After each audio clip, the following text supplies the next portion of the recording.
Season's greetings, viewers. Welcome to Astrolofax. I go by the painfully common name Paul Jackson. We'll jump into the transits of 2026, but first, I need to clear up some confusion as to what type of astrology I actually practice. Unlike both tropical and Vedic astrologers, who produce an endless sea of YouTube videos telling you something like, "This might be your week because Saturn will be in harmony with the Sun," I do not consult with clients to do readings, and I do not try to predict the future because none of us really can. What I do is I try to discover on my own what our ancestors from all walks of life and from both hemispheres discovered when they looked up at the sky, and eventually use these ancient principles as a stepping stone to higher levels of science. I sometimes use the analog approach, as you can see with this second-hand table, but I also create animations using primitive computer programs. And though I still use digital tools, my graphics will never be the result of ChatGPT, so if you spot mistakes, that should be proof enough that this is simply me being myself. I'm also not necessarily an astronomer, because my studies are dialed into the stars of the ecliptic, rather than supernovas and cosmic background radiation. And unlike many of my astronomer friends, I don't scoff at the mythology associated with the signs, because I have an appreciation for its poetic and artistic significance. But if you're looking for a reading, this is not a reading about you so much as it is a rendering of time. Time is relative, as many of us know, and to quantify it, it depends on where we are standing and how fast we are moving. Astrologers, which literally means those who study the stars, in Babylonian times divided the sky into the 12 zodiac signs we know today, which would later be indexed by Claudius Ptolemy in his acclaimed sky maps of the 2nd century. But what these astrologers and what Ptolemy got wrong was the belief that Earth was the center of the universe. Those of this belief system are known as geocentrists. Although Greek astrologers were correct when they took note that the stars behind the sun and moon traverse through the southern sky in a clockwise position, they didn't understand why that was. But later astronomers of antiquity pointed out that Earth cannot be still, nor can it be moving clockwise, but rather counterclockwise around the sun. And as we stay put on Earth as it speeds along at 67,000 miles per hour around the sun, a band of stars near the equator, known as the zodiac, appears to move like the hour hand of a colossal timepiece. This wheel, used by tropical astrologers, can be confusing because its methodology is based on the mistakes of ancient geocentrists, but it still works as long as you consider the center point of the wheel to be Polaris, the North Star. Well into the 10th century, scientists such as Nicholas Copernicus paid a considerable amount of attention to Polaris, not only to try and get their point across, pun intended, that Earth travels around the sun, but also that Earth is tilted. Here's what proves his theories correct. He tracked the position of the sun as it sets in the west, so he could see what stars would first appear on the sun's trail. After about a month passed, he noticed the same constellation would start to disappear, and he wouldn't see it again for another 6 months. But instead of setting, it would rise on the eastern horizon. So the basic conclusion can be framed as a question. If the stars near the sun can disappear for months, then why does the sun return every day? And further, why do the days get hotter and colder, and the sun higher and lower in cycles? It could only be that a tilted Earth is traveling in an elliptical pattern around a spherical sun, and the stars are traveling among an even larger sphere around both. Which leads me to my intro question. How might we time the planetary transits between now and late January 2026? Here is the sun's gravitational field from the vantage point of the solar equator. Here is Earth's celestial equator, which I have divided into 12 subsections. This is not a physical object, obviously, but it is a digital tool to help divide the hemispheres. And here is Earth depicted in 3 dimensions as of December 21st, 2025, the winter solstice, which was just a couple of days ago. On this day, Earth's north pole is tilted at its furthest angle away from the sun, creating the longest night of the year in the northern hemisphere. Here is the moon's trajectory for the month of December.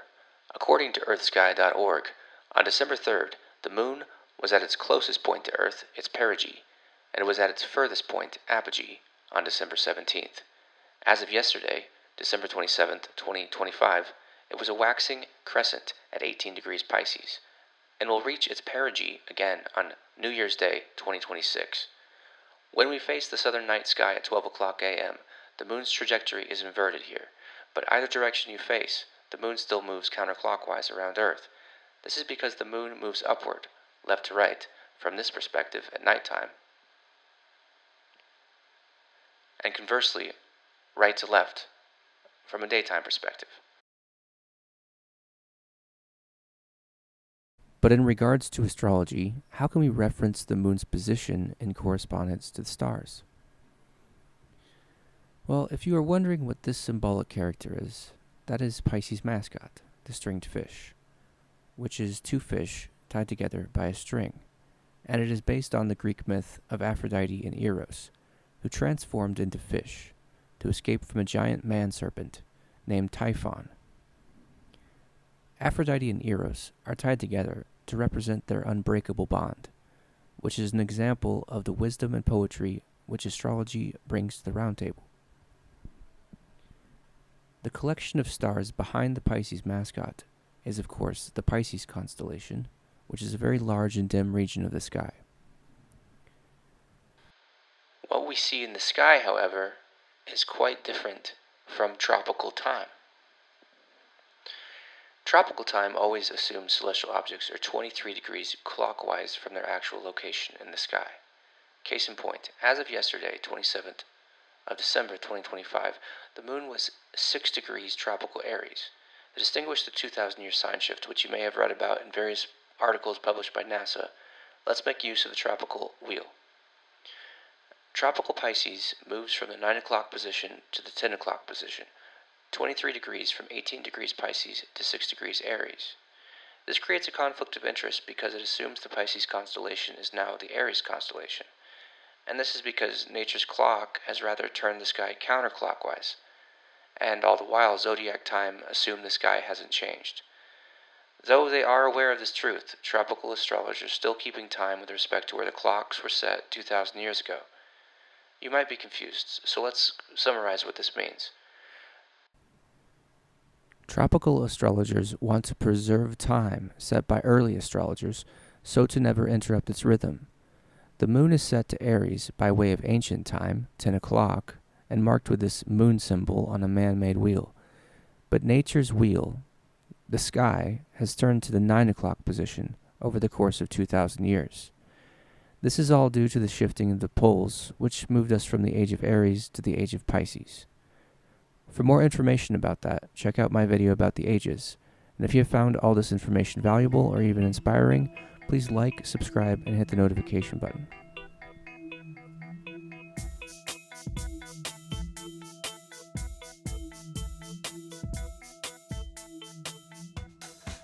Our next celestial bodies to discuss are Venus and the Sun. Venus is in the heart of the Sun today, at 11 and 14 degrees Sagittarius, respectively, on the daytime side of Earth, but about 220 million miles away from us, on the opposite side of the Sun. The Sun, based on tropical time, is 7 degrees Capricornus, once again 23 degrees ahead of its actual location. It is represented on the wheel with this symbol, and Venus in tropical time, by the same token, is 4 degrees Capricornus, but represented by this symbol. The planet Venus is not visible right now from Earth because it is in the heart of the Sun, and will not be visible until it is about 50 million miles away, either during or after sunset, or just before sunrise, and at most a couple of hours after. If it were visible at dusk this time of year, it would have to be in front of the Pisces constellation, and if it were visible at dawn, it would have to be in front of the Virgo constellation. Mars is also located about 20 degrees in Vedic Sagittarius, but about 100 million miles further out into the solar system. In tropical time, Mars is 9 degrees in Capricornus and is represented by this symbol. But you're probably wondering, where is this constellation? Well, it always exists due east of Sagittarius from the point of view of the northern hemisphere, vice versa, right here. That means the Sun won't really hang out with the goat until mid-January. Now let's determine the visible planets of the midnight sky with our backs to the sun, facing the tilted winter day of North America and summer day of South America. But first, take notice that Earth's north pole is angled towards the camera when facing the dark side of Earth, but it is away from the camera when facing the light side of Earth. Hopefully, this paints a clearer picture of what is happening during the winter solstice of North America and the simultaneous summer solstice of South America. Jupiter is currently 28 degrees under the Gemini constellation by rule of nature's order, but 21 degrees in Cancer by rule of tropical time. Continuing with Saturn, it is viewable about 5 degrees within the low-lit region of the sky containing the Pisces constellation. Tropical time puts Saturn much further into Pisces at 27 degrees, but in this case, both schools of thought agree in at least sign placement. In other words, Saturn is closer to the Aquarius side of Pisces in the literal sky, which is what Vedic astrologers base their readings on, but it is closer to the Aries side of Pisces in tropical time, which is of course what tropical astrologers base their readings on. But at Saturn's actual location is 5 degrees Pisces. If we could actually see the constellations in the afternoon sky, as of yesterday, December 27th, 2025, more specifically on the opposite side of New York City at 1 o'clock a.m., in Hanoi, Vietnam at 1 o'clock p.m., we would have to look in the direction of the sun. Every December, a specific set of constellations hide behind the beams of the sun, but if Hanoi could see behind them, the afternoon constellations setting on the eastern horizon as the sun sits in the middle of the sky would be the scales of Libra, followed by Scorpius the scorpion, Sagittarius the centaur, Capricornus the sea goat at midheaven, Aquarius the water bearer, Pisces the fish, and the rising constellation in the west, Aries the ram. The midnight sky, on the other hand, is at its lowest point therein. It rises with scales of Libra, followed by the signs which have already risen, next being Virgo the virgin, then Leo the lion, Cancer the crab, Gemini the twins at zenith, Taurus the bull, Aries the ram, and the setting constellation, Pisces the fish. In my intro statement, I mentioned I make mistakes. See if you can spot the most egregious one in this picture. You guessed it. The celestial equator is still angled as it would be if we were on the New York side of Earth. It should actually be pointed up towards the North Pole. Now that I've made that correction, we're just about ready to start moving into January of 2026, but I need to explain how the point of view of the camera will be as accurate as possible. My challenge as an animator will be to stay true to the consistency of the fact that the North Pole never changes direction in our lifetime, yet I wish to achieve the goal of keeping the sun at the center of the screen. In order to do this, it will appear as though the North Pole changes position, but it is not the poles that have moved, it is the camera itself, and I can prove this through pictures here. If we were to aim the camera at the sun throughout the course of the year, beginning with the winter solstice, the poles of Earth would be perpendicular to the sun, but as we move into the months ahead, the poles seem to change direction, but this is an optical illusion because the poles continue to face north. Again, it is the camera's position aimed at the sun which is moved, and not the poles. Notice the black circle within the blue circle on the left of the screen. Think of this as the North Pole, if you will, and pay attention to its position throughout the year. It stays the same, but the camera's position towards the sun rotates about 30 degrees every month, relative to Earth's movement around it. If we were to follow the poles' straight up and down position throughout the year, avoiding the rays of the sun, the poles do not move, but the angularity of light certainly does, and this is not a trick of the camera. This is essentially how the sun distributes light throughout the year. So as you can see, as the camera follows the poles into the summer solstice, the North Pole is pointed straight up and down, 0 degrees away from the direct rays of the sun. And as we continue to the autumn equinox, the North Pole is still pointed straight up and down, but 90 degrees away from the direct rays of the sun. And finally, as we arrive to where we are today, the North Pole remains straight up and down, but 180 degrees away from the direct rays of the sun.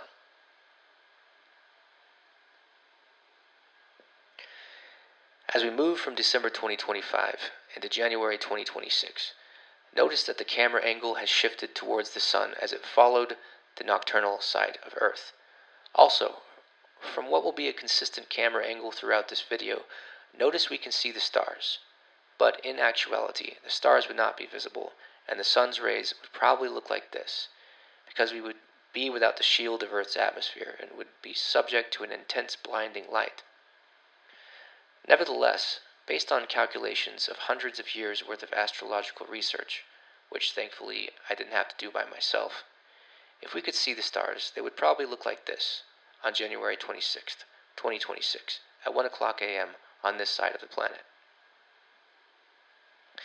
But if we want to make the Sun directly in the middle of the screen, we will have to set the time to 12 o'clock p.m., meaning we move 15 degrees east from Hanoi, Vietnam, to Beijing, China, on the sunny side of Earth, and 15 degrees east from New York City, New York, to Halifax, Nova Scotia, on the twilight side of Earth. Now that we have the Sun and Earth in the middle of the screen, I would like to explain for a moment the basics of houses in astrology, which can often come across as confusing, mostly because many astrologers fail to explain what they mean in regards to their location in the sky. But Chris Brennan produced a thorough podcast, which I've left a link to in the description, with his guest, Luis Ribeiro, which is my hands-down favorite explanation of the various house systems. The next animation will begin with some sky map inaccuracies, which I will adjust later in the video. But as far as the principal ideas and placements of planets are concerned, they are still consistent with the rules of astrology.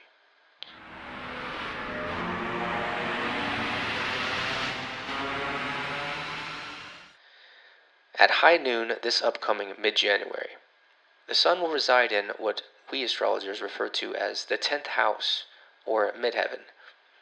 Now you might be wondering where the other houses are. The 11th house is always to the left of the 10th. The 9th house is always to the right of the 10th. The 12th house is always to the left of the 11th. The 8th to the right of the 9th. And the 1st house is always where the sky, dawn, noon, dusk, or night, ascends. The 1st house is what astrologers refer to as the ascendant. Now the opposite section to the 1st house, where the sky ascends, is the 7th house, known as the descendant, where the sky descends. At this time, 12 o'clock p.m., the ascendant on January 26, 2026, will be, according to Astrology Cafe, 13 degrees in tropical Gemini. But because of the gradual pole shift, the rising sign for those born in Beijing at 12 o'clock p.m. will actually be 17 degrees Taurus, meaning that the actual constellation rising on the eastern horizon will be Taurus the Bull, and not Gemini the Twins. The line labeled AC is where the constellations begin their ascent into visibility, whereas the DC line is where the constellations or parts of the sky are no longer visible. The constellation of Taurus will therefore be halfway in the 1st house and halfway in the 12th house, like this, with the red star of Taurus, Aldebaran, directly under the horizon and the nose of the bull above the surface. The Scorpius constellation, always opposite Taurus, will therefore be halfway in the 7th and 6th houses, with its tail in the 7th and its head in the 6th, underneath the horizon. 2,000 years ago, the constellations would have matched our signs, but as you can see, now the Sagittarius sign takes up most of the section, i.e. the 7th and 6th houses, where the Scorpius constellation actually is, and the Gemini sign takes up almost all of the 12th and 1st houses, where the Taurus constellation resides. Let's continue to the moon. The moon on January 26, 2026, will be a waning half-moon, 26 days after its perigee on New Year's, and 23 days after its full moon a few days later. Its tropical time at high noon, January 26th in Beijing, will be 6 degrees Taurus in what astrologers refer to as its dignity, meaning it creates the second strongest harmony next to its nativity, Cancer. The moon will be directly under Aries, but the tropical moon is written in Taurus, as set by the 2,000-year-old clock. As mentioned before, the ascendant is also in Taurus, which would place the moon in the 12th house in both actual and tropical time. This is considered a challenging placement in terms of mental illnesses, according to ancient astrologers. The Sun, Venus, and Mars will all be in tropical Aquarius. The Sun 6 degrees, Venus 11 degrees, and Mars 2. When 3 or more objects in the solar system all sit in front of the same constellation, this is known as a stellium. These 3 objects will actually be in the middle of the Capricornus constellation in the 10th house. The 10th house represents careers. The Sun, house 10, and ascendant, house 1, are 4 signs, or 90 degrees apart, creating what is known as a square, kind of like an argument between spring and old man winter, especially since the ruling planet of Taurus, Venus, is in the wintry sign of the goat. The moon is 3 houses away from this stellium, which is considered a harmonious aspect, but it's not a perfect 60 degrees, so its good and bad effects offset one another, in theory. Saturn will have moved from 27 to 28 degrees tropical Pisces since we last saw it on December 27th, making it actually 2 degrees in the Pisces constellation. The only planet which won't be viewable on the daytime side will be Jupiter. In other words, all of the houses between 1 and 6 represent nightfall. After observing the map as we move into Jupiter's place in Gemini, I noticed that the tropical Gemini location matches up with the Vedic or actual location in the sky, which shouldn't happen. But I wasn't worried, because I've been obsessively studying the longitudinal widths of each zodiacal constellation for over 2 years. This here should actually be much closer to what is happening. From the get-go, the Taurus constellation was edging out of the circular path, Scorpius too large, and the orientation of Aquarius was not quite the way you would see it on NASA's sky maps.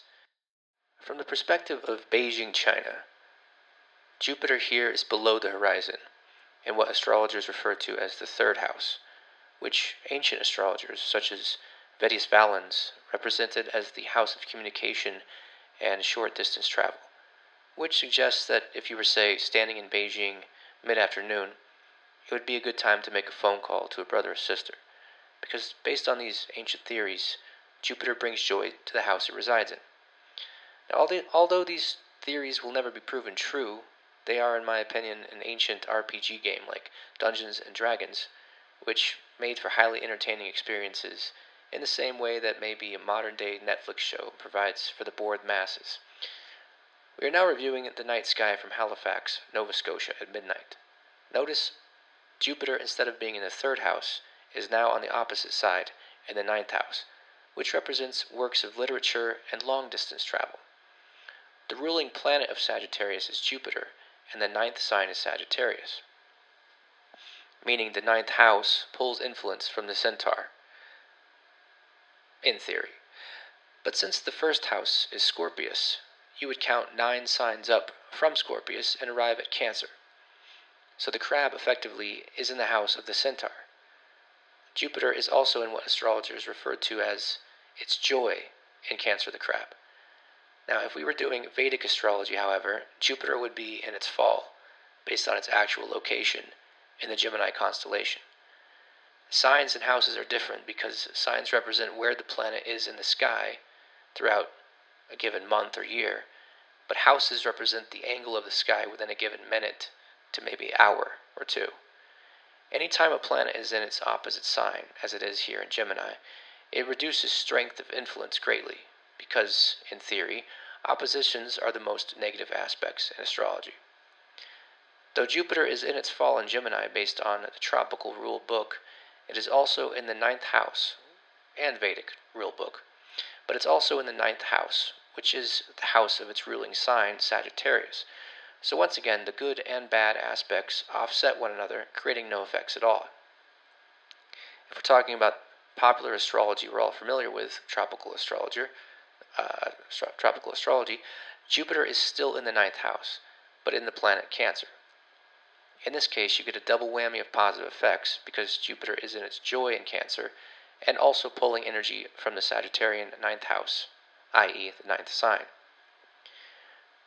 The nocturnal rising sign on January 26th, 2026, at 12 o'clock a.m. in Nova Scotia, at that point will be Scorpius, as opposed to the diurnal rising sign, Taurus, in Beijing. The moon, instead of being in the 12th house, is now in the 6th house, and the 10th house is a part of the sky we haven't seen yet in regards to the houses, the Leo constellation. This means I did my geometry accurately enough to establish that the opposite sign of Aquarius is, in this case, directly above in Leo. Jupiter will have retrograded from 21 to 17 degrees tropical Cancer. Therefore, the natural retrograde will be 24 to 20 degrees in the Gemini constellation.